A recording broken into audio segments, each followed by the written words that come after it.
Welcome to Visage, a game where we explore a house in the 1980s that has been around for centuries. Many people have lived here since it's been built, some peaceful, some brutally murdered. Join me as I take control of Dwayne Anderson and we find out about these murders firsthand. Do I have a candle on me? I do not. I do have a lighter, however.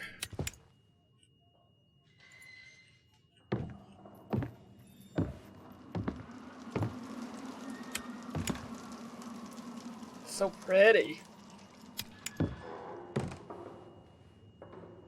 There's got to be something somewhere in here I'm missing.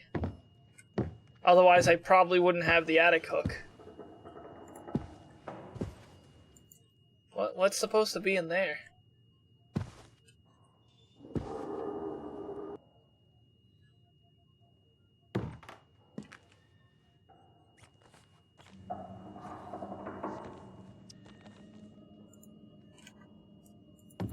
Don't let me open that.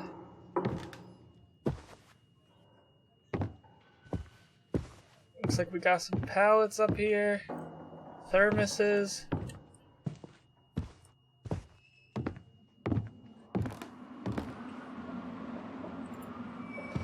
An old rocking chair. Hey-oh! Oh, thank you. Yo, bring ya face back. Thank you very much. I appreciate it. Where am I going? I don't even know. Up here. Thanks for coming in, Banana. I appreciate it. Joe, fuck! Go away, Grandma!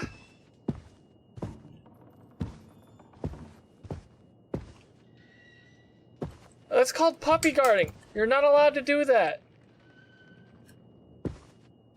Jake, go back. I want to see. No. No ghost movies.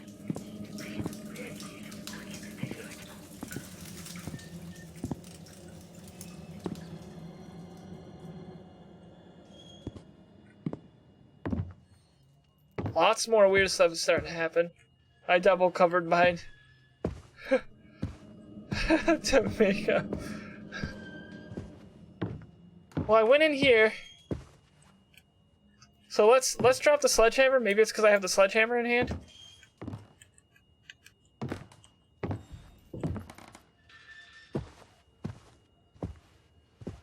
Got the key. Walk to the far side of the room, to the bookcases, interact with the wall. Secret door will push open, revealing a locked door.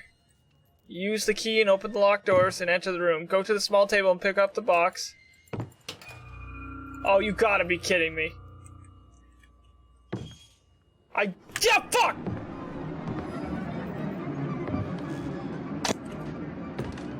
Is it jammed still? Of course it's jammed still. Wilbur strives to beeps is gonna make me sorry.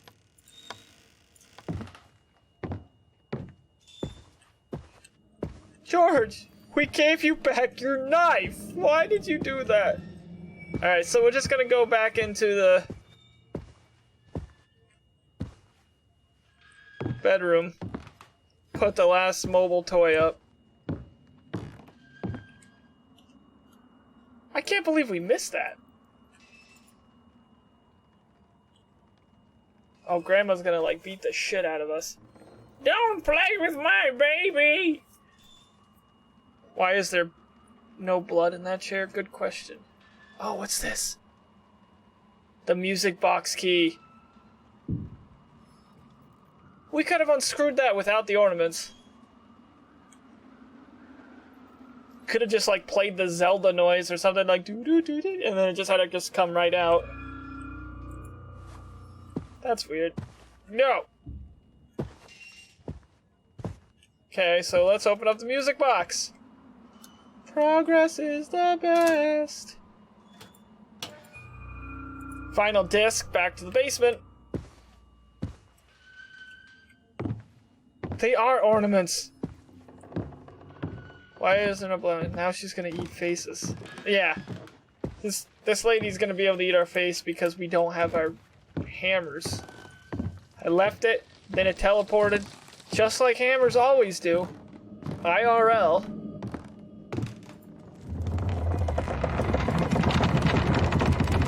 They're definitely one that's...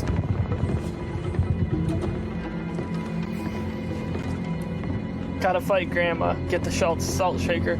We need something made of iron. I'm assuming Grandma's a ghost and not a demon, though she acts pretty demonly.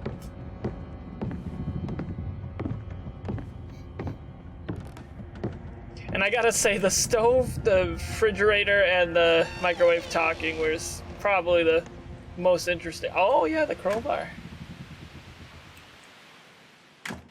Alright, so we gotta go to the phonograph? Ha! Play me my jams, yo!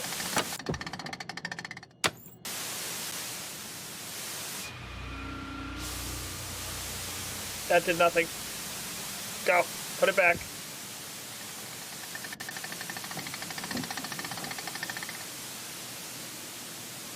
There we go.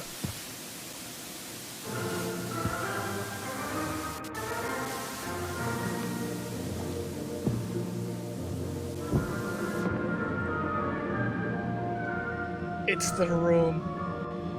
Yeah, I'm getting spooked now too. If this thing's Jeepers Creepers, oh, that would be terrifying.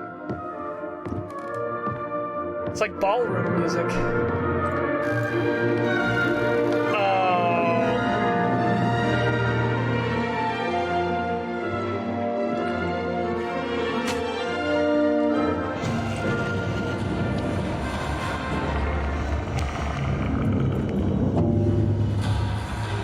Oh, that music got not good quick. Oh, you can fall! Okay, so you can fall. It's good to know. Oh, we went down last time, let's go up this time.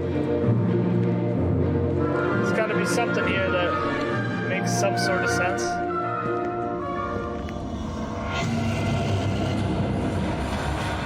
Okay, can't go there, so we gotta just keep going in directions.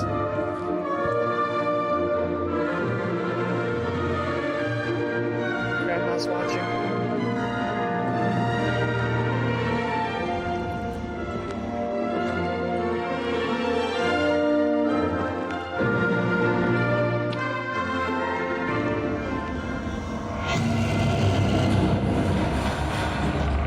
Okay, so obviously we need to go in whatever direction it's gonna play at.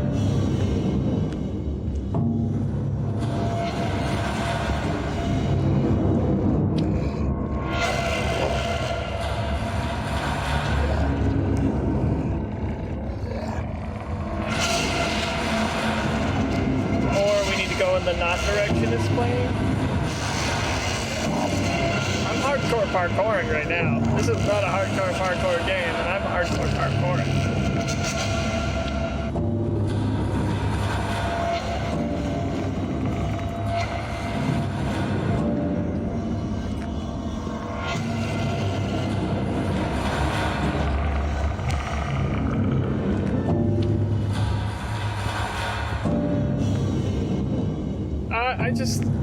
This is making me curious. I'll check this out and then I'll definitely go try to make it happier. I have a feeling they wouldn't put a long staircase like this if there wasn't something. Worst comes to worst, I jump off. To the windows! To the wall!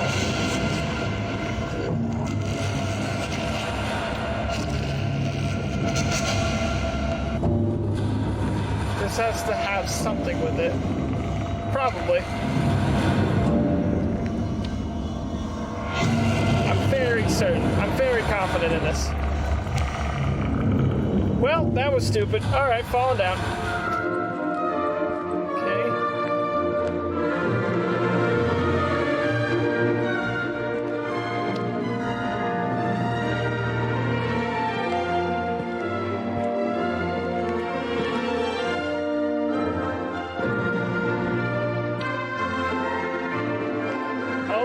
Coming up to a table. Can we open it? No? Can we open up the door? No? Just keep going then, I guess. Nope.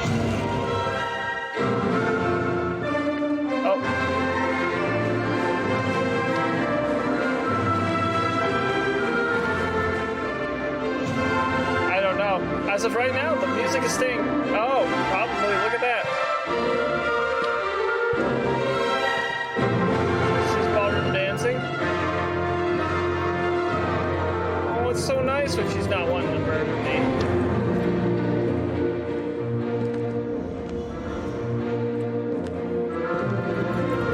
Won't let me interact with them, though. Alright. So far, so good.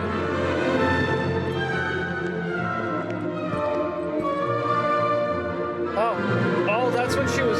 No.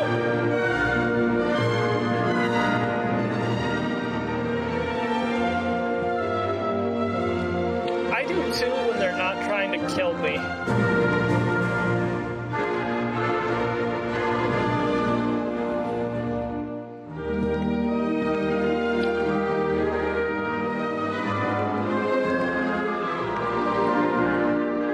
I understand why it took him so long to develop this section, though. Let's grandma with the mirror. Do I go through this door? I go through this door.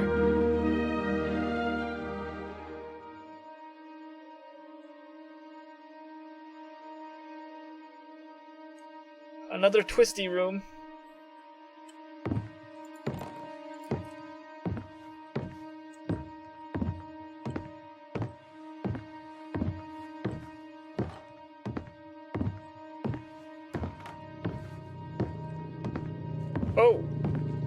Oh, this twisty room's getting dark quick. And it's getting very internal organ-y quick. Twisted rooms are great for horror, though, because, like, your mind can't really wrap its mind around it. God, that sounds stupid, but you can't really wrap your mind around it. Yeah, the happy music was great. Oh!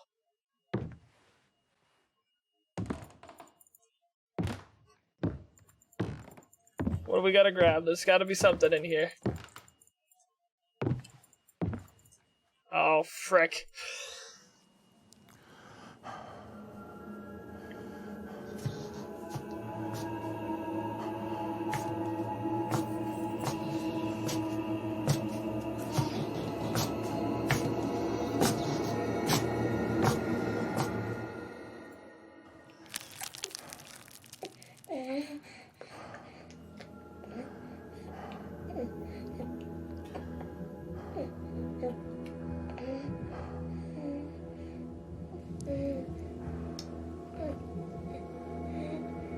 She seems to be being gentle there.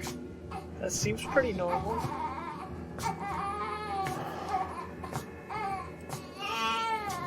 I can just see her going up the hole like, "Yeah," and drilling her finger into my eye. Oh, I wonder if...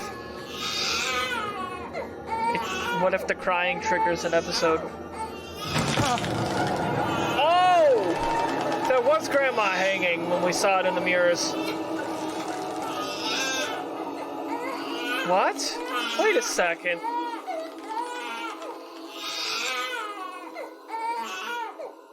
So she killed George first? Hung herself?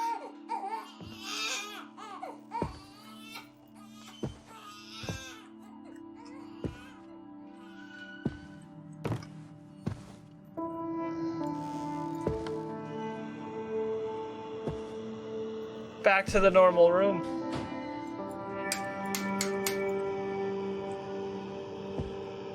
The cassette player. George and Dolores. That might have been the end of the chapter.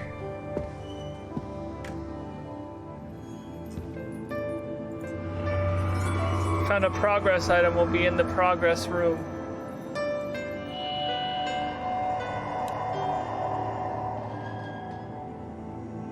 End of Dolores' chapter, leaving reality behind.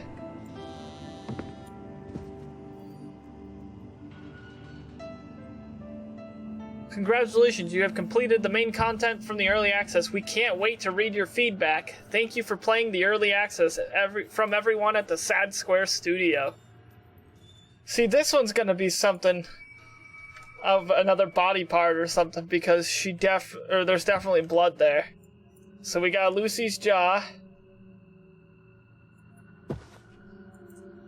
And Dolores's mirror. I am so ready for chapter 3. I know this chapter just came out, and it's gonna be a long time before that comes out. But this is going to be insane in the membrane. No joke, this is gonna be the best. Let's go ahead and just save it looking at that shrine. That'll look sketchy. Be a good reminder for the next time. Boom. Shrine room save. Wow. So that's great. We ended up completing it. That's awesome. I could have done without the seeing Grandma naked so much. Okay, so I guess my total roundup of chapter 2. I thought the scares were fantastic. I think that the story or the puzzles could have been slightly more linear. She's trading in cramps for a younger man. Bye-bye, George. Hello, Jake. That looks like one of those confessional Windows things. Yeah, it does. I'm sure that'll have to tie in somewhere. I wonder if it's like you see yourself talking. I don't know. Yeah, like you confess to yourself and then you've done something terrible too, and you're just kind of reliving what everybody else went through. That would be a pretty decent story through that. But, so my thoughts on chapter 2. I love the scares in it. I think the scares were fantastic. In fact, I thought some of them were even better done than when I first went through Lucy's. When you go into George's room when he's stabbed and you come out and she's just kind of like, hey, Dad. That is absolutely terrifying.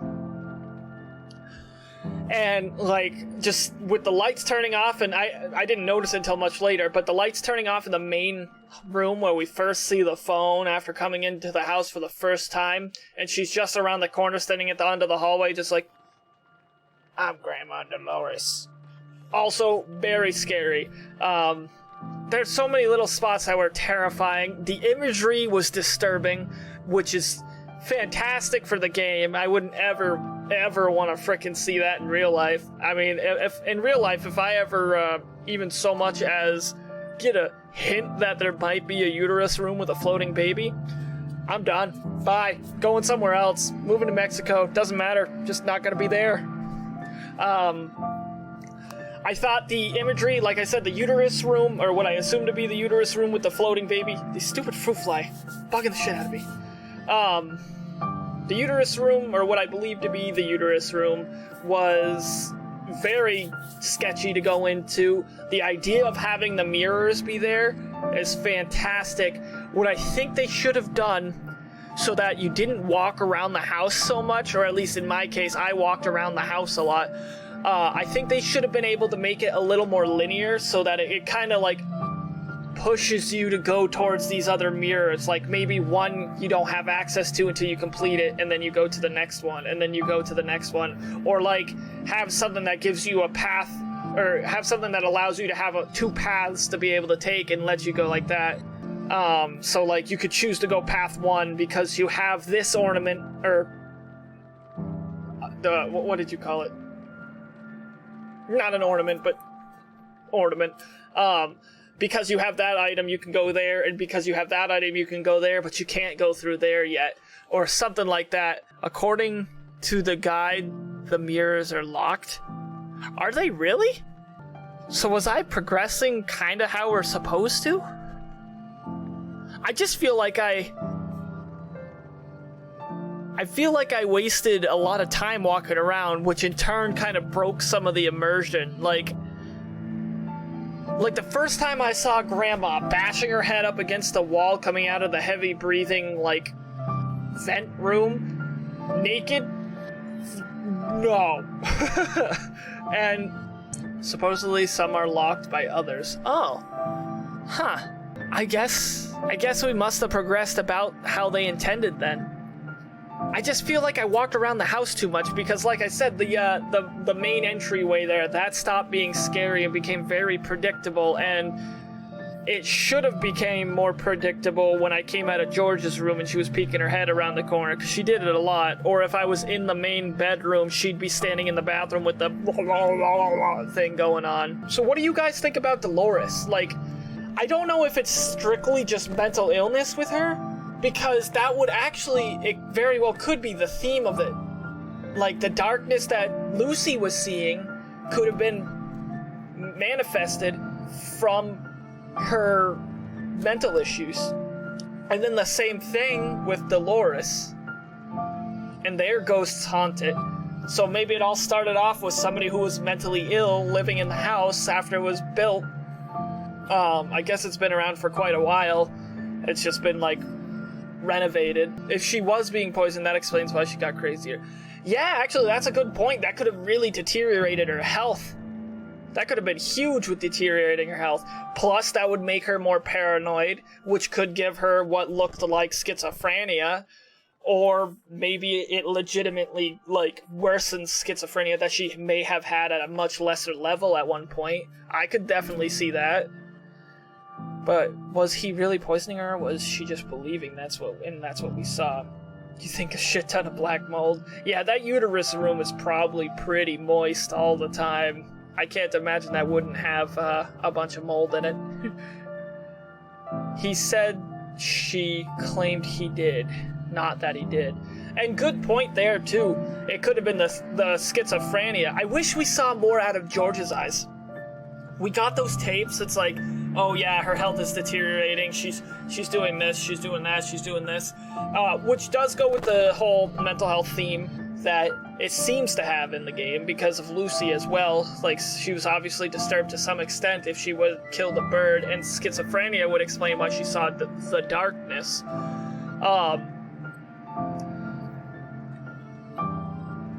So I don't know, maybe the house is cursed and the only ghosts are the former past residents as opposed to the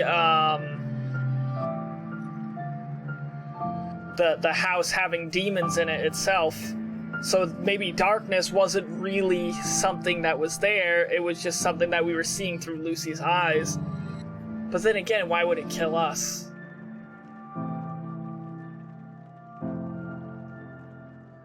I don't know, it's a lot of food for thought, because this game, it doesn't just flat out be like, Lucy got sick. Because she was sick, she did this. Dolores got sick. Because she was sick, she did this. He said he needed to go to the attic because it was almost tea time. But that could have just been like a habitual thing. You know? It could have just been Grandma wants her tea every day at like 5 and he had to go up to the attic because he stored extra there, or like that's where their fancy stuff was. Maybe it was a special occasion and that's when she first knocked him out and then stabbed him a bunch or something. And yeah, I agree, definitely pissed off spirits, which could have been pissed off because of the visions they were seeing. She knew he kept it there. Yeah, oh yeah, she definitely knew, for sure. And where was the specialty? It was up in the attic. The tag showed where she knew it was in the attic. Yeah, oh yeah, she knew it was in the attic. Are we talking about tea in this case, or the rat poison specifically? Because what she could have done is just replaced it. I'm just saying, you don't keep tea in the attic. Ah, you got a valid point there. Storing perishables, because tea does go bad eventually. I think the rat poison was a manifestation, not something George actually did. I don't know. See, that's the thing, because had we not had the second behavioral tape there, I would be right there with you. I would absolutely say this definitely isn't anything on George's plate here. This isn't George trying to like go after her or anything. But that second behavioral update where he's like, how am I supposed to do this pay attention to her, raise the baby, and do all this. But we all have the ability to hear voices through the turned off baby monitors. But why go to the attic? I wonder if that was like his alone time space, maybe? Maybe that was his escape? I mean, I play video games, that's my escape. Why did she kill herself then? Maybe she saw that she was becoming a burden to him when she wasn't having her episodes. Well, I think that could be possible there. I think... That's okay. I think it's possible, like, thinking of it from Dolores' standpoint. Okay, so, loving relationship, married, husband, and there's a kid to be raised. Oh yeah, she did kill herself after killing him. Because he didn't survive. I didn't even think about that. I was thinking because... So maybe it was just one really long schizophrenic episode that was caused from the worsening mental behavior, and the child just starves to death in the crib or something. Because my original thought was, happy married couple, health starts to deteriorate, now there's a child and it makes more stress, the schizophrenic episodes get way worse, she develops depression because she knows that she's becoming a burden, she's unable to do the things she used to do. That's the thing we're missing too. Where did the kid go? The only thing I can think of at that point is the kid just died in the crib and was found when somebody eventually inevitably called him in, maybe? Because, like, I think I'm actually a very good example. I don't really go out very much. I know, surprise. But, my neighbors got a little worried about me, even though we really don't know each other, because they hadn't seen me in a while, mostly just because our schedules were opposites. But, like, even in that case, they were considering coming to say, like, hey, what's going on? I can only imagine, like, I would say, quote-unquote, normal couple having a child would probably, like, have fairly reasonable relationships with their neighbors. They would get worried, eventually call the cops. And I agree, yeah, poor baby, because, I mean, even though I'm not a fan of babies myself, there's no reason that it should have starved to death. And we know the baby was definitely still alive when Dolores hung herself because she had the baby sitting there crying. Well, George was still in the chair, so the baby should have been in the crib, and I guess her being ghostly, maybe her body could disappear? Thanks for watching, guys. If you like this, remember to like, comment, and subscribe so that you can see more content like this. I hope to see you guys in the next episode. Bye!